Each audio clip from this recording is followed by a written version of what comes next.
behalf of myself, Kevin Whitty, and the rest of the people here at Performance Fuel Injection System, we're going to bring to you a simple installation on an '83 Chevy pickup.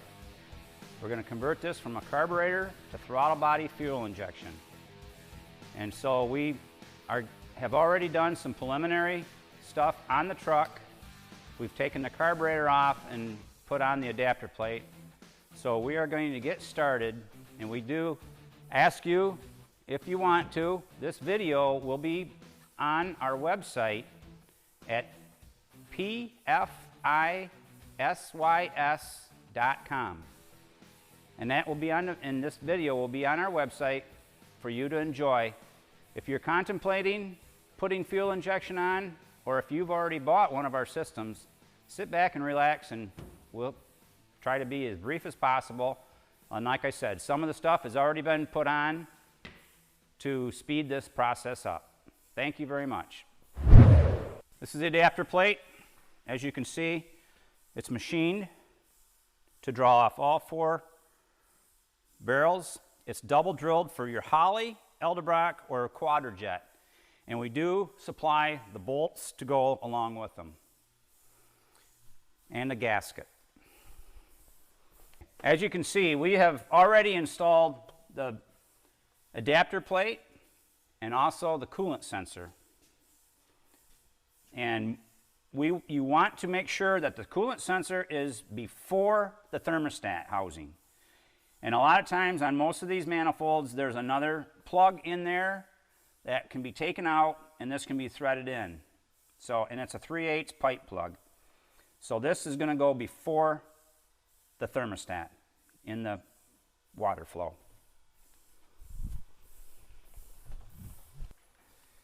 We're installing the throttle body, and the bolts do come, the mounting bolts, the gasket does come with that.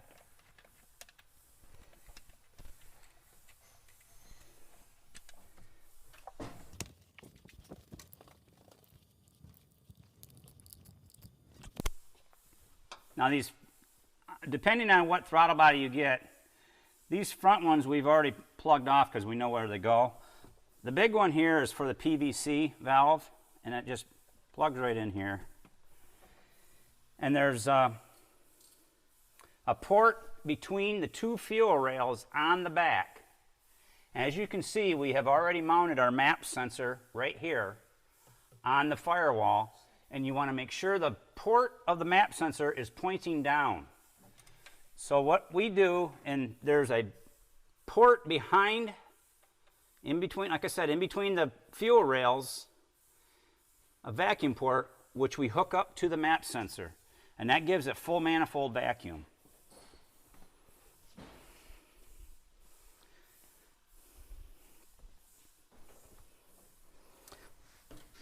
Also, seeing that this is a GM truck and these come off a GM vehicle, one part of this whole system that you will have to do, possibly, is modify the linkage. This already had an aftermarket bracket on it, so we basically didn't have to modify much. But the linkage does come with for an automatic, a kickdown lever, and then also this is the original. These are the original cables off the original truck. And this might have to be adjusted for your kickdown. This is a turbo 350 transmission. Some of them have a 700 R4, which this will work also. And then you'll have to adjust that once you get the vehicle running. So now we're going to hook up the fuel lines, and we do have, and with the kit comes fuel tubes. And just a reminder, the fuel tubes have to be, if you have to bend them any, they should be bent off the truck, because you can damage the injector pod and possibly break it if you put the fuel tubes on the vehicle or on the throttle body and then try to bend them on there. You can damage, I've seen them where they break them before. On the throttle body, I was telling you about the vacuum port on the back that goes to the map sensor. It's right between here. The fuel tubes that we supply with the kit screw in the back of the throttle body. Now, these may interfere with certain parts, so these will have to be bent. Make sure you bend these off the vehicle, either off or if you have to cut them. So this will need a return line.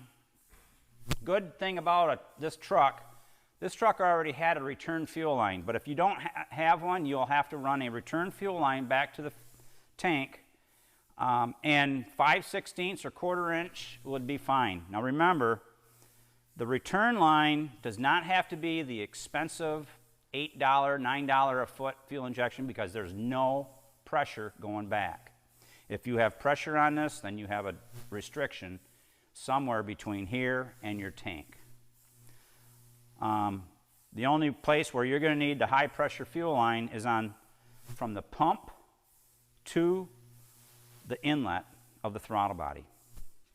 We've already installed the new distributor. This had a large cap vacuum advanced distributor, and we've already installed the distributor.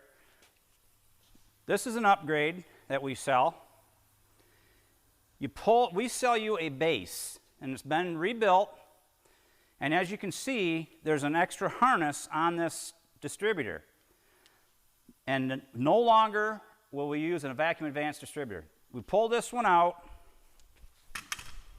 and we put a distributor in that will plug in to the harness, and then this plugs into your cap. One good thing about this here, going with the large cap, is you pull your distributor cap off and your rotor off, set it aside, pull your old vacuum advanced distributor, put this one down in, put your rotor back on and your cap back on. The kit comes with a brand new small cap distributor, and then you'll have to purchase a coil. MSD makes a couple of different coils. The one I like to use the most is the Blaster SS. Part number is 8207. One thing I like about this, you can mount this anywhere on the firewall. It can be mounted sideways, upways, and there's all kinds. If you prefer, an older car may already have a round coil. MSD also makes this Blaster coil, and that part number is 8222. You get these, I get these from Summit for like $45, and I don't know what this one is. I think this one's around the same money. But for this one, this job, we've actually used the large cap distributor, like I previously said. And we've already have that installed in the truck. So let's get back to hooking up the rest of the stuff. We had to bend these fuel tubes a little bit, and I did cut a little bit off because we was going to have a little bit of interference. So we're going to install these in the back of the throttle body.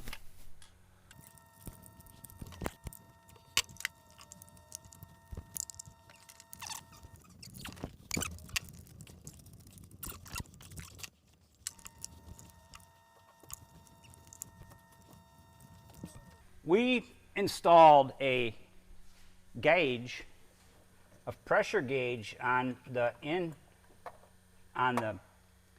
intake side, because when we're done, we're going to check the fuel pressure, and we should have somewhere between 12 and 14 pounds of pressure. So, and that don't have to be on there, but we put one on there just for this install. Like I said, prior to when we took the carburetor off and put the adapter plate on, at that time we also pulled the distributor and put the distributor base, as I described earlier, already down in, put the rotor back on and the cap back on, so that was already done. Now what we need to do is we need to run the harness for the system. The wiring harness consists of the connectors for the sensors. But one nice thing about this whole thing is there is only 3 wires to hook up. And these are labeled 12 volt ignition. Now this has to be 12 volt ignition while cranking also. A battery, and then down here is the ground. This is the most critical on the whole thing, is the grounding. And as we get to that point of grounding it, this has to be to a good ground. We supply some star washers, and I usually put one on each side, and on the harness. Now, to install the harness into the truck, you'll either have to drill an 1 3/4 inch hole through the firewall, or find a hole that is already in the firewall that you can run this harness through. And like I said, a hole saw with an 1 3/4 inch, and then you will be able to feed these wires through. The reason why it's so big is because we have some very large connectors on here. Also, with the harness, you get a fusible link. And we put the fusible link on the positive side of the battery, and then we hook it to that 12 volt supply I was telling you about. Now, best thing about this is it's fused. Comes with a 30 amp fuse, and a lot of times that's a lot of times how I clear the codes after. If I get a code, pull the fuse, and that kills the power to the ECM, and that will also clear the codes without having to disconnect the ground wire. So it's very easy to clear your codes, as we will show you when we set the timing, because when we set the timing, it will set a check engine light, and then to clear the codes, pull the fuse. So this goes on the positive side of the battery. On this installation, we were fortunate to have a hole already in the firewall. We've removed that hole with the wiring, which I do believe was for the electronic spark control. And we are going to now go around to the inside of the truck cab, and we're going to push the wires through that hole, and the ECM then will be mounted inside the cab. So we're going to do that right now. And this is a part where you might want to have a friend, wife, help you. Be careful with your wife, because sometimes you might get a little bit, well, I shouldn't say that. So we'll have somebody inside pushing connectors out, and I will be pulling them back through. Okay, we've already removed the glove box, and what we're going to do is we're going to actually install the wiring harness through that hole I was showing you, and then we will mount the ECM up under here, and there's plenty of room underneath this dash. This is a factory air truck, and there's still plenty of room up above the dash. Even though there's ductwork for the air conditioning, we've done many of them that way, and there's lots of room up there for the ECM to sit. So right now we're going to start pushing the wires through there, and we'll do that now. It's a good idea to try, when you're bringing the wiring harness through the firewall, to bring the large connectors through first, because it does get a little bit compact once you get most of the wires through.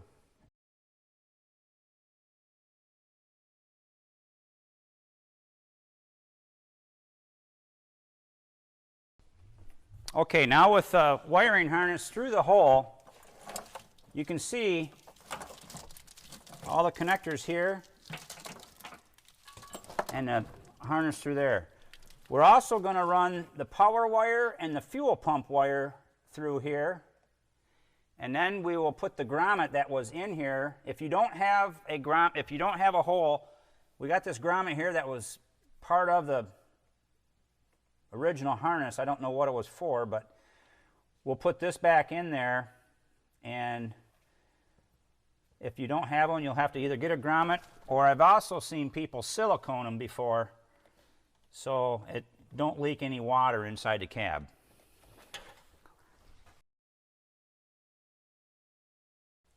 Now the pink one we will route down to the fuel pump. The red one we will route over to the fusible link that we hooked up to the battery positive right here. Supplied with the kit is a solder terminal. We actually strip the wires back from the fusible link that I have done, and then take a torch. And one thing nice about these terminals is they're low melting point solder. They also seal and they shrink. They got heat shrink on them. And you can see the solder melting in there, and it don't take much heat. Right there a little bit. And that's basically the power terminal. And like I said, we removed the fuse, so there's no power going back to there. Of course, good idea is to have the battery disconnected before you start. Okay, now that we have the wiring harness through the firewall, we have the electric, the hot wire hooked up to the battery. Now we're gonna hook these up. It's pretty hard to hook them up wrong because most of the connectors are only go in one way. So these hook up to the injectors. You have this hooks up to the throttle position sensor, and this hooks up to the IAC. One nice thing about the whole throttle body is in a loom all by itself, so you have the 3 wires for the throttle body by itself. Then we have the coolant sensor wire is right here. Plugs in. Like I said, we already installed the coolant sensor prior. And then we have the map sensor is the green one, and we had that installed. And I do have a piece of, you want to hand me that piece of vacuum line, we'll hook the map sensor up. Map sensor right there, and like I said, we're going to run this behind here in between the 2 fuel rails. Give me a little bit of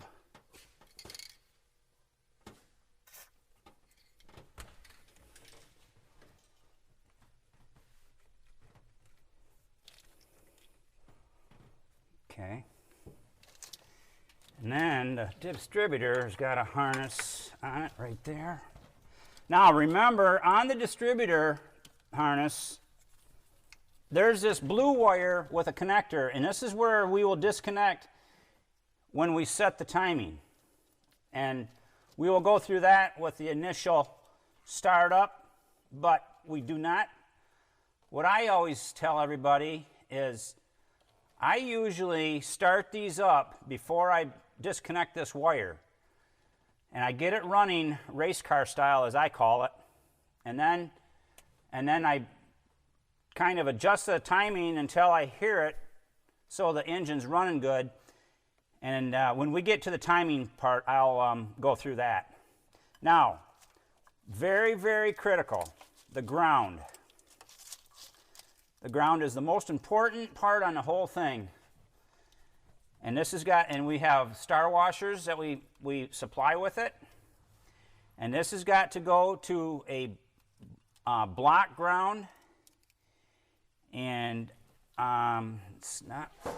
And what we will do is we will find a good area to attach the ground, and we'll do that right now. We found a bolt right here on the intake manifold, and we're going to attach the ground there, which in my mind is a good place to put it. And we have the ground wires right here.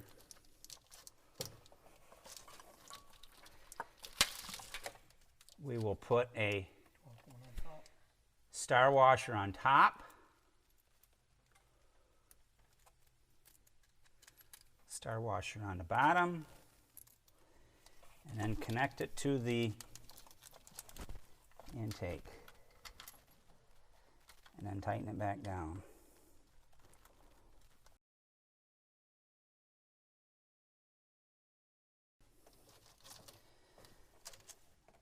Now we need to tidy up some of the wires in here. We do have one wire that goes down to the oxygen sensor, which is right here, which we'll be putting this on the hoist to hook this up, and everything is labeled. And this pink wire right here goes down to the fuel pump, and we'll be hooking that up. And we have two other wires here we have to address. The wire marked AC, as I said earlier, this is an air conditioning truck, but somebody's already taken the air conditioner pump off. So this green wire, this one that's marked AC, we won't be using. So probably what will happen is we will curl this up and zip tie it back. The one that is called the crank, and I get a lot of calls on this, I don't have a crank sensor. This actually goes to the starter where it picks up a signal while it is cranking, and it's on the start side of the starter. And usually on most GM cars it's the purple wire, but on the solenoid it's the part that goes to the start. Make sure it's only hot while it's cranking on the solenoid side. Check engine light is small, and you have to drill a 1/2-inch hole in the dash, somewhere in the dash, and the harness has two wires already hooked up to it that you hook up to the check engine light. So I will show you where we installed it on this truck, and this is for if you have any codes or if something goes wrong, your check engine light will turn on. We mounted the check engine light right here next to the dash, or the steering column, as you can see. So, and we drilled a 1/2-inch hole, and then we push that through, and then we hook up the two wires from the harness that say check engine. It's a pink and an orange one. We hook them two up. Supplied with the kit is a heated O2 sensor, and we do supply you with a bung that once welded into the exhaust pipe, you'll screw the oxygen sensor into. We have a pipe here that has one welded in. If you don't have access to a welder, usually you can take it to an exhaust shop, and usually for about 20 bucks they should weld this bung into your exhaust. On our truck, we've already welded in the bung, and this has got long tube headers on it, and we welded the bung in right on top. Now remember one thing, the oxygen sensor cannot go like this. You need to have it on the side, on the top like we have, but not below. Moisture could get into this and damage it. So then we will screw this in, and it's a 7/8 wrench, so it's not metric. Screw it in, tighten it down. Don't over tighten it because they do have a thing. And then we will plug it into the harness, and then you're going to want to put this, zip tie it, or you're going to want to route it around so it's not going to hit anything. Okay, on this typical installation, we put the fuel pump in the frame rail. Now, make sure, what we want to make sure is the fuel pump is either below the tank or at least in the bottom 25%. The fuel filter goes before the fuel pump. We supply you with a clamp for the fuel pump, and we hooked the pink wire that came out of the firewall for marked fuel pump. We brought that down. The ground wire, we literally grounded it to the frame. And then we put high pressure fuel line from here up to the throttle body. Now from this point up to the throttle body is about 3.5 feet. 3 feet, 3.5 feet. So this is where I was talking about the high pressure fuel line. The high pressure fuel line is from the fuel pump up to the throttle body. Now, we do get a lot of calls. Remember this, the inlet and outlet on the fuel pump are not marked. We try to mark them, but the outlet is on the side of the electrical connections. And also, what's really strange about this, the ground stud is bigger than the power, the positive. So sometimes, and if it gets hooked up wrong, you're not going to ruin the pump. It just runs backwards. You won't get any fuel pressure. But in that case, the ground wire goes to the frame, and the pink one is from the wiring harness above. One other thing, long as you're underneath the truck, we're fortunate to have a hoist. Some of you aren't. But remember that tan wire I was talking about, crank? That goes to the starter solenoid, and on this, you may have to take the starter out and hook it up. And like on this vehicle, it's going to be a purple wire. A lot of your GM vehicles are purple, but like I said, it's the start side that engages the solenoid. You have to hook up the tan wire that is marked crank. And what that does is when you're cranking the engine, it gives you an extra shot of fuel when it's cold. It's like the old carburetor days, pumping your gas pedal to put more fuel in for when it starts. This is done electronically through the ECM with the crank wire hooked up. Now we are ready to start the engine. When you put the distributor in, I always tell everybody to get it running race car style before you disconnect the set timing wire. And a lot of times what I do is I will set the timing to 22 to 24 degrees with everything hooked up. After you get it running, you should probably let it warm up. We will warm it up right now, and we will be right back. Well, now we're going to start it.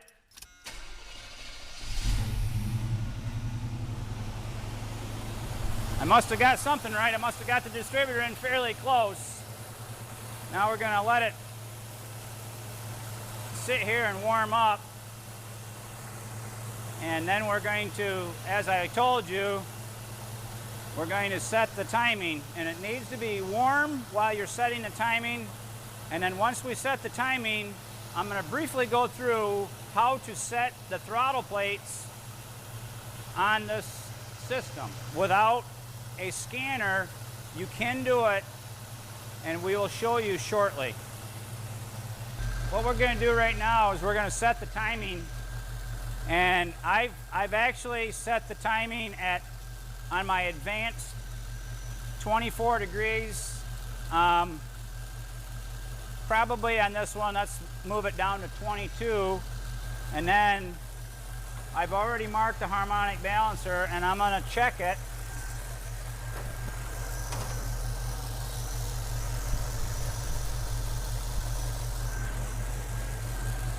Somehow it seems to be on fairly close, so I must have been pretty good when I put it in. Now what we are going to do is we're going to disconnect that set timing connector, and then you heard the engine go a little bit lower. Then we're going to set our timing 6 degrees or 8 degrees, and then check it to the harmonic balancer again.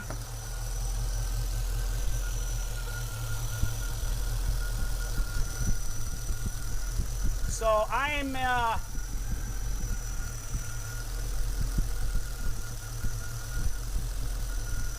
actually I'm at 2 degrees. So if you really want to, you could leave it there. Anywhere from 2 degrees to 8 degrees on a stock motor will be fine. So remember one thing: when you disconnect that wire, it sets a check engine light. So right now we're gonna bump the timing up just a little bit. Okay, with the timing, with the distributor loose, we're gonna increase this to 8 degrees. And so Dan, if I could have you turn that as I'm doing that.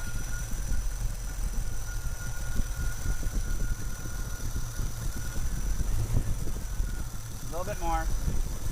Right there. Now, if you can tighten that down, and then we'll be good to go.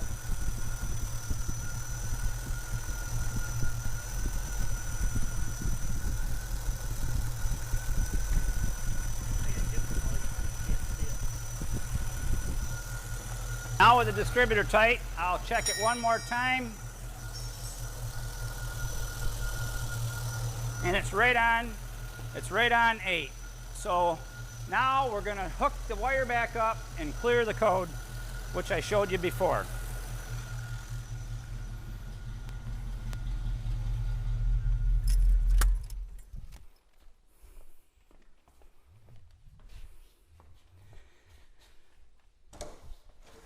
We want to plug the check timing light back together, and then like I told you, you can do this either one of 2 ways.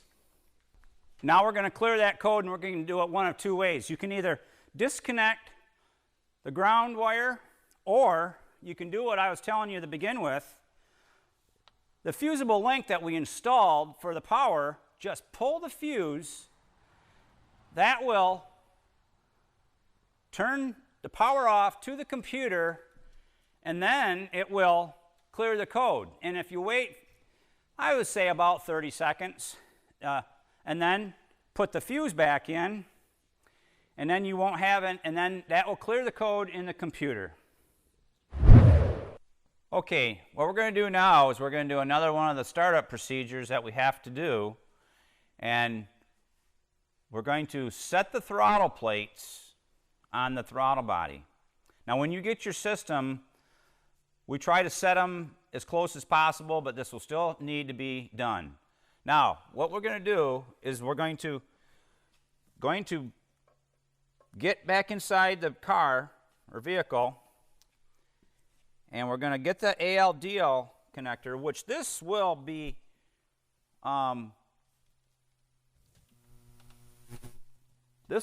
mounted inside under the dash.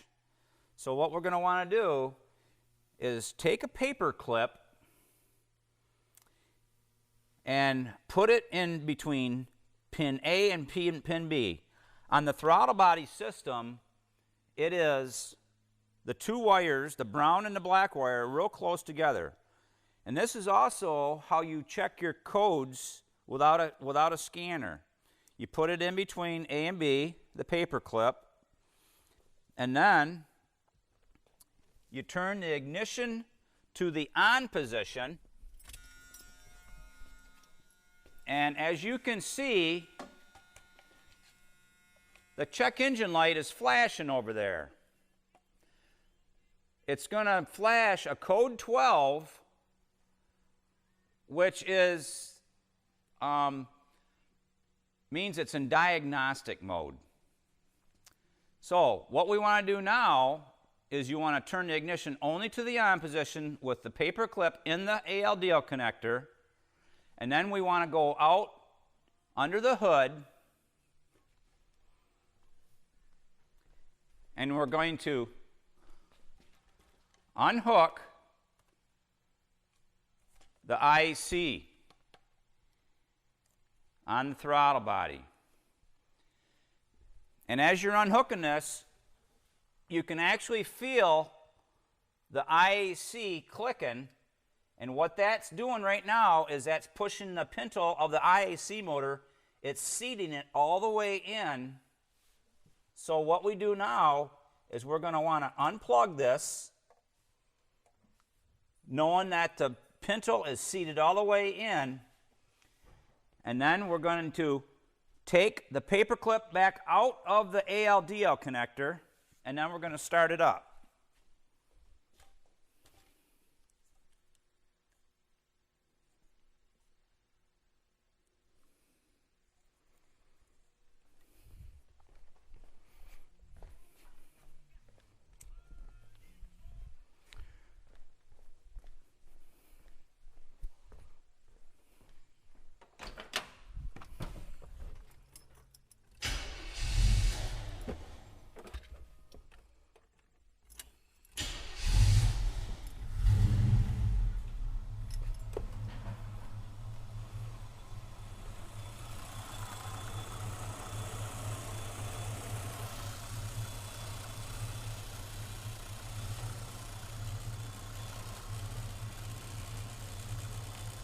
As you see, I had to give it a little bit of throttle because the plates are closed too far, and so most of the time you'll either have to give it some throttle or it'll be revving too high. If it's too high of RPM, the throttle plates are too far open.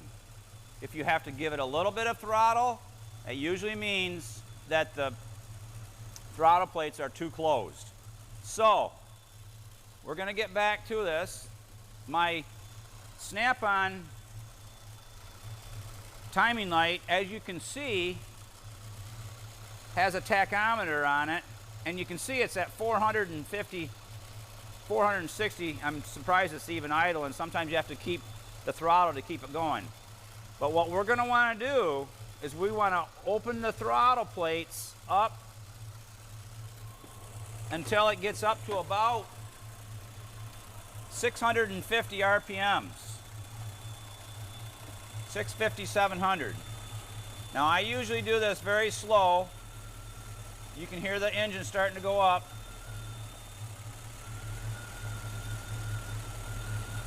Depending on how much it's out of alignment, or there we've got 610. I'm gonna run this up to about 650.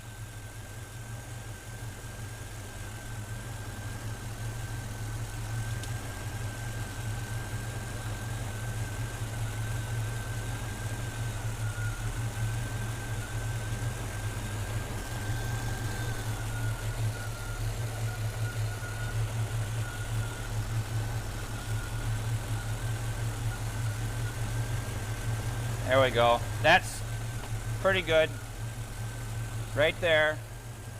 And then at this point, we want to plug the IAC back in.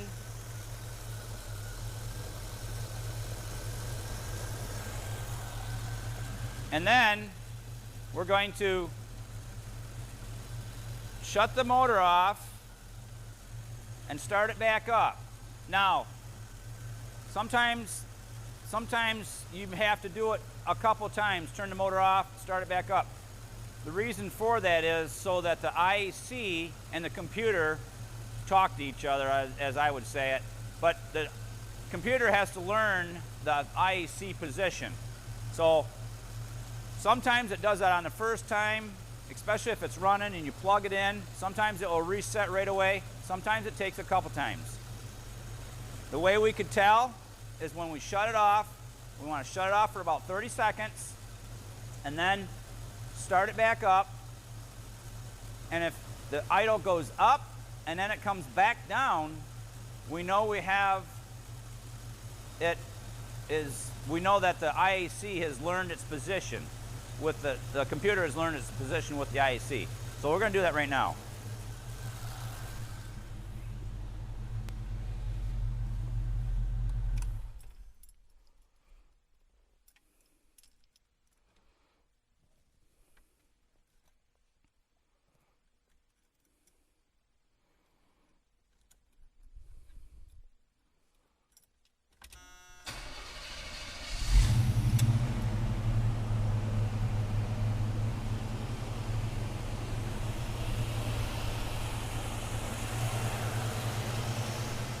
Okay. It worked. So you can see on the tack, as you heard, the motor did rev up and now it's coming back down just like it's supposed to do. So now that we had to open the throttle plates, the next step, we're going to set the throttle position sensor, because when we open the plates up, we actually change the throttle position sensor. That'll be in the next step, and we can do that with a voltmeter and with a voltmeter. So then you don't have to have a scanner. It's best if you do, but we're showing you this without a scanner for those of you that don't have a scanner to put on your vehicle. So we're going to do that now. Now we're going to check the TPS voltage with a multimeter, and I have some very fine pokers, and I can go behind the wires on the throttle position sensor. And what we're going to want to do is we want to go between A and B. And that is the brown and the black wire with the stripe. Now, sometimes you may have, and I got the ignition on without it running. Make sure you turn the key on. Now, as we can see here, when we opened up them throttle plates, our throttle position was way off. Now, 0.64 volts. So what we do is we take a screwdriver, loosen up the throttle position sensor,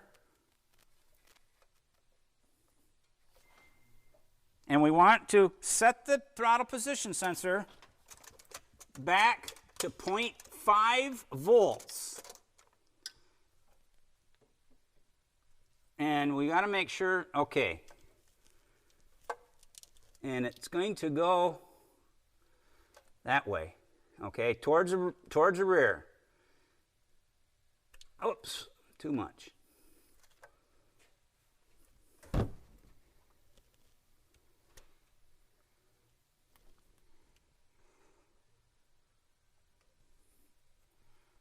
Okay, it's at 0.54. Whoops. And we want 0.50.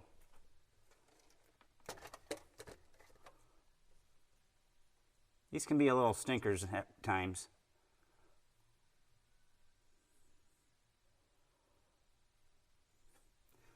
.50, and then what we want to do is we want to tighten it down. Okay.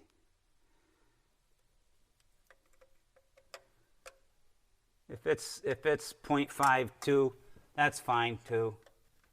We just want to make sure it's right around a half a volt. So tighten it back down. And that's how you set them without a scanner. You pull these back out, and we will fire the engine back up.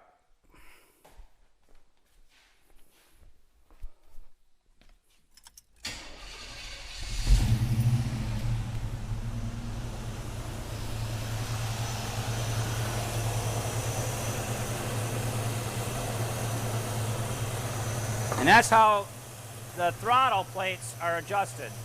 Now as it runs a little bit, the idle will come back down. As you can see, it's coming back down right now. So that's basically a quick install of a performance fuel injection system. Now, the wires will have to be tidied up and you will have to mount the ECM, but I'm pretty sure with most of this in mind, we have given you a brief overview of what it is, how to install the system on your vehicle. Well, that's it. I want to thank you for watching the video of how to install your new performance fuel injection system on a truck. Here at Performance, we're always trying to save you money and give you the most cost-effective fuel injection system to put on your carbureted vehicle. Now, a few other brief things. This system is based off the 1990 Chevy pickup. Most of the parts you can get at any of your parts store, at O'Reilly's, Napa, Advanced, Pep Boys, and other than that, the only thing that you probably won't be able to get at the parts store will be the adapter plate going on the intake manifold. But check back with us on our website at pfisys.com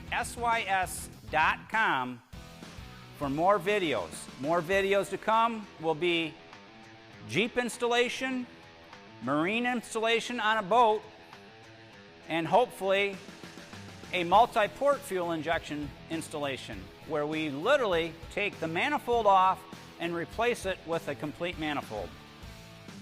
So I hope you enjoy your new fuel injection system, and if you do have questions, our number is 517-975-4770. And for me, Kevin, and all the guys here at Performance Fuel Injection, we want to thank you so much for choosing Performance Fuel Injection System for your fuel injection on your vehicle. And remember, don't gas it, inject it. Thank you.